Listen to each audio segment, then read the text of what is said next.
ታሪካችን ሲጀምር የመጀመሪያ ደረጃ ትምህርት ቤት ተማሪዎች በክፍላቸው ውስጥ ሆነው ስለ ጀግኖቻቸው ከተቀመጡበት በመነሳትና በመናገር ነበር። አንድ ሮኒ የሚባል ህፃን ስለ ጀግናው የሚናገርበት ተራ ስለደረሰው ከተቀመጠበት በመነሳት ንግግር ይጀምራል። ስለ ጀግናውም ሲናገር የኔ ጀግና ሃቺ ይባላል፣ የወንድ ሀያቴ ውሻ ነበር ብሎ ጀግናውን ሲያስተዋውቅ በክፍሉ የነበሩ ልጆች በጠቅላላ ይስቁበታል። ሮኒም የውሻውን ታሪክ ትረካ ይቀጥላል። በፊልሙም ላይ ከረጅም ጊዜ በፊት በጃፓን የቡድሂዝም ሃይማኖት መነኩሴ የሆነ ሰው አንድ ትንሽዬ ላይን የምታሳሳን ውሻ በሳጥን ውስጥ ከቶ በአውሮፕላን ከጃፓን ወደ አሜሪካ ይልካል። ውሻውም አሜሪካ ከደረሰ በኋላ ወደ ተላከበት ሰው ቤት በባቡር ለመሄድ በሻንጣ ላይ ተጭኖ እየወሰዱት እያለ በድንገት ከሻንጣው ላይ ይወድቅና የተያዘበት ሳጥን ተሰብሮ ይፈታል። ሻንጣውንም ሲጎትት የነበረው ሰው ግን ከሻንጣው ላይ ውሻው እንደወደቀ አላስተዋለም ነበር። ውሻውም ከጎጆው ስለተፈታ እግሩ ወደ መራው እየሄደ እያለ አንድ ሰው ከፊቱ ድንቅር ይልና ውሻውን በስስት አይን ተመልክቶ አንስቶ ያቅፈዋል። ይህ ሰው ፕሮፌሰር ፓርከር ይባላል።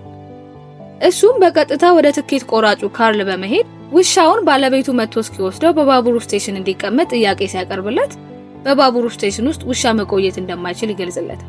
ፓርከርም ውሻውን ለጅብ ጥሎ መሄድ ስላልፈለገ ፈራ ተባ እያለ ወደ መኖሪያ ቤቱ ይወስዷል። ቤቱም ከገባ በኋላ በሳሎን ውስጥ ለማደሪያ የሚመች ቦታ ያዘጋጀለትና አስቀምጦት ለሚስቱ ኬት ስላጋጠመው ነገር ላይ ያጫውታት ሲል ሌላ ወሬ መስማት እንደማትፈልግና የራሳቸውን ጊዜ ብቻ እንዲያሳልፉ ወደ መኝታ ቤታቸው ይዛው ትሄዳለች። ባልጋቸውም ላይ ሆነው የተሳሳሙና የራሳቸውን ጊዜ ያሳለፉ ያለ ውሻው ከነበረበት በመነሳት ወደነ ፓርከር መኝታ ቤት ያመራና የኬት እግር ይልስላታል። ታዲያ በዚህ ጊዜ ኬት ስለ ውሻው ምንም መረጃ አልነበራትምና ባለቤቷንም ለምን ውሻ እንደምጠላ ያወቅ ይዛ መጣ ብላ ትጮህበታለች። አያይዛም ውሻውን ከቤት አውጥቶ እንዲጥል ስታዘው ያቺን ለሌት ብቻ አሳድሮ እንደሚመለሰው ቃል ይገባላትና ከቤታቸው ውጪ በሆነ ውሻ ማሳደሪያ መሳይ ቤት ውስጥ አስገብቶ ይቆልፍበታል። ክፍሉ ግን ቅዝቃዜ ያስገባ ስለነበር ውሻው በጣም ተከፍቶ ነበር። በነጋታውም የነ ፓርከር ልጅ የሆነችው ኤንዲ ውሻውን ማቀፍና ማጫወት ትጀምራለች። ፓርከርም ውሻውን ለማስቀረት እያሰበ ያለ ኬት ውሻውን ፎቶ ታነሳና የአፋልጉኝ ማስታወቂያ በየስፍራው እንዲበተን ለፓርከር ማስታወቂያዎቹን አዘጋጅታ ትሰጠዋለች። ፓርከርም ሳይሰላች በብዙ ቦታዎች ላይ ማስታወቂያዎቹን ይለጥፋል። በመጨረሻም በመንገድ ላይ የተገኙ እንስሶችን አድነው ወደሚያስሩበት ሰዎች ጋር በመሄድ እንዲቀበሉት ሐሳብ ሲያቀርብላቸው የነሱ አቅም ከሚችለው በላይ ብዙ ውሾች እንደበዙባቸውና ሌላ ውሻ መቀበል እንደማይችሉ ነግረውት ይሸኙታል። ስለዚህም ውሻው ማሳደግ የግድ ስለሆነበት ወደሚያስተምርበት ዩኒቨርሲቲ ይዞት ይሄዳል። በዚያም የፓርከር ተማሪዎች ልምምድ በሚያደርጉበት መድረክ ላይ መንቀሳቀስ ይጀምራል። ፓርከርም የውሻውን ለማዳነት ስላስገረመው ወደ ውሻው ዝቅ ብሎ ማሻሻት ይጀምራል። በአንገቱም ላይ የተቆረጠ የጃፓን ጽሑፍ ያለበት ደረሰኝ ስላገኘ ለማስተርጎም ጃፓናዊ ጓደኛው ኬን ጋር ይዞት ይሄዳል። ኬንም ደረሰኙን ለማንበብ ከሞከረ በኋላና በውሻው አንገት ላይ ያለውን ምልክት ከተመለከተ በኋላ የውሻው ስም ሃቺ እንደሚባልና ውሻው በጣም የተለየ ተፈጥሮ እንዳለውና የንጉሳውያን ቤተሰቦች የሚያሳድጉት የውሻ ዘር እንደሆነ ይነግረዋል። ፓርከርም ይህን ከሰማ በኋላ ሃቺን ይዞ ወደ ቤቱ ይመለሳል። በዚህ ምክንያት ከኬት ጋር ለጥቂት ደቂቃዎች ይጨቃጨቃሉ። ቢሆንም የውሻው ባለቤቶች የአፋልጉኝ ማስታወቂያውን አይተው እስኪደውሉ ጊዜ ብቻ እነርሱ ጋር እንዲቆይ ይስማማሉ። ይህንን የተነጋገሩ እያለ ግን ኬት የሰራችውን የህንጻ ንድፍ ሃቺ ቆሞበት ያፈርሰዋል። በዚህም ኬት በጣም ትበሳጫለች። ፓርከርም በድንጋጤ ውጪ ወዳለው የውሻ ቤት ይዞት ይሄዳል። በዚያም እንዲያድር አስገብቶ ይተዋል።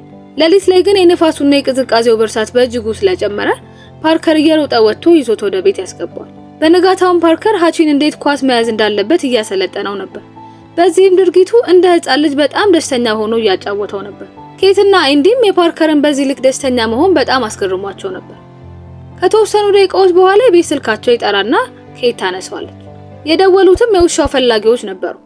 ነገር ግን ሃቺ በዚህ ሰዓት ቢሄድ ፓርከር ምን ያህል ሊደብረው እንደሚችል ገምታ ስለነበረ ውሻውን መስጠት እንደማይችሉ ነግራ ውሻ ይሰጥ የሚባለውን ሐሳብ ለአንዴና ለመጨረሻ ትዘጋዋለች።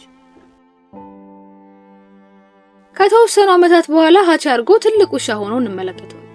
ሃቺም ፓርከር በመሄድበት ቦታ ሁሉ አብሮት እየተከተለው እንደመሄድና ወደ ስራ ሲሄድ እንዳይከተለው በሩ ዘግቶበት ቢሄድ እንኳን መሬቱን ቦርቡሮ ባቡር ጣቢያው እንደመሄድ እናያለን። አንድ ቀን ፓርከር በሚያስተምርበት ዩኒቨርሲቲ ትልቅ የሥራ ጉዳይ ስለነበረው ሃቺ እንዳይከተለው የአጥሩን በር ይዘጋበትና ወደ ባቡሩ በመሄድ ይሳፈራል። ሃቺ ግን መሬቱን ቦርቡሮ ወደ ባቡር ጣቢያው በመገስገስ ፓርከርን ማፈላለግ ይጀምራል። ያጋጣሚ ጉዳይ ሆኖ ባቡሩ አልተነሳም ነበርና ፓርከር በመስኮት በኩል ሃቺን ይመለከታል። ቀጥሎም ስራ ቢረፍድበትም እንኳን ከባቡሩ በመውረድ ሃቺን እያቻከለ ወደ ቤት ይወስዷል። ነገር ግን ቢመለስ መመለሱ አይቀርምና ምን ማድረግ እንዳለበት እያሰበ ያለ ኬት ወደ ስራው ያለ ሐሳብ እንደሄድና ሃቺን እሷ እንደምትይዘው ትነግሯለች። ፓርከርም በጣም ደስተኛ ሆኖ ሄዳል። ሃቺም በጣም ጨዋ በመሆን ከኬት ጋር ይቆያል። ኬትም በአግራሞት ውሻውን በሚገባ ትንከባከበዋለች። ከሰዓታትም በኋላ ሃቺ ድንገት ከተቀመጠበት በመነሳት ወደ ባቡር ጣቢያው ይሄዳል። ፓርከርም ከባቡር ጣቢያው እየወጣ ያለ ሃቺ እየሮጠ መጥቶ ዘሎ ይወጣበትና ሰርፕራይዝ ያደርገዋል። እዛ ጋርም ሆኖ ፋስት ፉድ የሚሸጠው ሰውዬ ከጥቂት ደቂቃዎች በፊት እንደመጣና የፓርከርን የመድረሻ ሰዓት ማወቅ መቻሉ በጣም እንዳስገረመው ይገልጽለታል። ከዚህም በኋላ ባሉ የፊልሙ ትዕይንቶች ሃቺና ፓርከር ሁሌ ጠዋት ላይ የተጫወቱ ወደ ባቡር ጣቢያው አብረው ይመጡና ፓርከር ባቡር ውስጥ ሲገባ ሃቺ ቀጥ ብሎ ወደ ቤቱ ይሄዳል። ከዚያም ከሰዓታት በኋላ ሰዓቱን ጠብቆ ይመለስና የተለመደው ቦታው ላይ ሆኖ ይጠብቀዋል። በዚህም ድርጊቱ የአካባቢው ሰው ሁሉ ይገረምበት ነበር። በእንደዚህ አይነት ሁኔታ ከ2 ዓመታት በላይ ይቀጥላሉ። ፓርከርም ሃቺን ሲያጫውተው ወክ ይዞ ሲሄድ እንደ ሰው ሲያወራው እንመለከታለን። ሃቺንም እንደ ቤተሰቡ አባል ስለቆጠሩት ኤንዲ ስታገባ ራሱ በቤተሰቡ ፎቶ ውስጥ አብሮ መካተት ችሎ ነበር።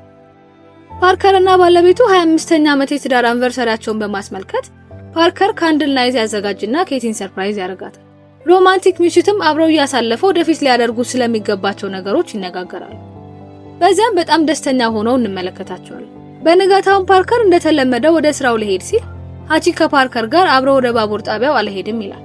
ፓርከርም ስራ ስለሚረፍድበት ሃቺን ትቶ ብቻውን ለመሄድ ወስኖ ሊሄድ ሲል ሃቺ በጣም መጮህ ይጀምራል። ተመልሶም ሃቺን ያቅፈውና ትቶት ይሄዳል። ሃቺም ፓርከር እሱን የሚያጫውትበትን ኳስ ይዞ ይከተለውና እንዳይሄድና እንዲያጫውተው ኳሱን ይጥልለታል። ፓርከር ግን በድጋሚ ሃቺን ያቅፈውና ወደ ባቡሩ ይገባና ጉዞ ይጀምራል። ሃቺም ባቡሩ ሲሄድ ቆሞ ይመለከታል። ቀጥሎም ፓርከር በሚያስተምርበት ክፍል ውስጥ ቁጭ ብሎ ሲያስተምር እንመለከተዋለን። ከተቀመጠበትም ከተነሳ በኋላ እየተዘዋወረ ለማስተማር ሲሞክር አቅሙ ያንሰውና ከተማሪዎቹ መካከል ይቀመጣል። ብዙም ሳይቆይ ግን ከተቀመጠበት ለመነሳት ሲሞክር ይወድቅና በወለሉ ላይ ይዘረራል። ፓርከርም ላይመለስ ነበር የወደቀው። ሃቺም እስከ እኩለ ሌሊት ድረስ ፓርከር ይመጣል ብሎ እየጠበቀው ነበር። ከዚያም የኤንዲ ባል ማይክል ይመጣና ወደ ቤት ይወስደዋል። በንጋታውም ኤንዲ ከዚህ በኋላ ፓርከር እንደማይኖር ለሃቺ ትነግረዋለች። ቀጥላም እንደነ ፓርከር ሆኖ እንደሚንከባከቡት ትነግረዋለች። ምንም ቢሆን ግን ውሻ ነውና የተነገረውን መረዳት አልቻለም። የፓርከር የቀብር ስነ ስርዓት ሲፈጸም ሃቺ በባቡር ጣቢያው ፊት ለፊት ተቀምጦ ይመጣል ብሎ እየጠበቀው ነበር። በዚህ ጊዜ ካርል ወደሱ መጥቶ በጣም ቅዝቃዜ ስለሆነ ወደ ቤቱ እንዲመለስና ፓርከር ተመልሶ እንደማይመጣ ይነግረዋል። ከጥቂት ወራቶችም በኋላ ኬት መኖሪያ ቤታቸውን ሽጣ አካባቢውን ለቃ ለመሄድ ወሰነች። እናም ሃቺን ከኤንዲ ጋርና ከማይክል ጋር እንዲቆይ ወስና ወደ ቤታቸው ወሰዱት። አንድ ቀን ላይ የሮጠ ከቤት ወጣ። ማይክልም ተከትሎት ሮጠ። እሱም በባቡሩ ሐሪል ላይ የተራመደ ነበር። እነ ማይክልም ምሽት ድረስ ፈለጉት። በመጨረሻም ሃቺ ጎዳና ላይ ባገኘው ቦታ አደረና በንጋታ ወደ ባቡር ጣቢያው ሄደ። በዚያም የነበሩ ሰዎች ዳግም ሃቺን ስላዩት ደስ አላቸው።